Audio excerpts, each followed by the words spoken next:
জনগণের জন্য এত মায়া কান্না, আহারে খালি জনগণ আর জনগণ, জনগণের জন্য এটা করতে চাই, জনগণ এটা চায়, জনগণ হেটা চায়, আর জনগণ এটা চায়। আর জনগণ কী চায় এটা কীভাবে বুঝবেন আপনারা?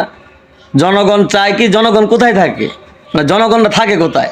জনগণ থাকে রাস্তাঘাটে, জনগণ থাকে আপনার বাজারে। যান বাজারে, যান বাজারে যাই আপনার নিরপেক্ষভাবে আপনারা একটা তদন্ত করেন জনগণ কী চায়। জনগণ চায় দেশে আইন প্রতিষ্ঠা হোক, দেশের মানুষ নির্ভয়ে ভোট কেন্দ্রে যাবে, নিজের ভোট নিজে দিবে, নিজের পছন্দ অনুযায়ী জনগণ ভোট দিবে পদ্মার আড়ালে। মানে আমার ভোটটা আমি দিব পদ্মার আড়ালে।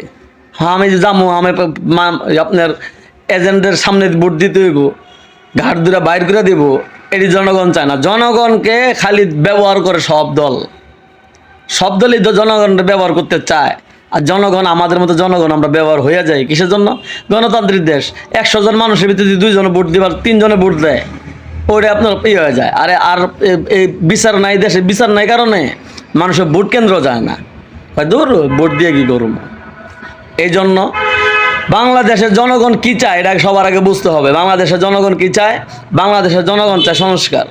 আগে সংস্কার হবে, তারপরে সংস্কারটা কার্যকর হবে, পাশ হবে, কার্যকর হয়ে যাবে পুরো বাংলাদেশে। যখন জনগণ দেখবে সব ঠিক আছে, তখন নির্বাচন হবে। বাংলাদেশের জনগণকে সবাই ব্যবহার করে, জনগণকে কেউই ভালোবাসে না।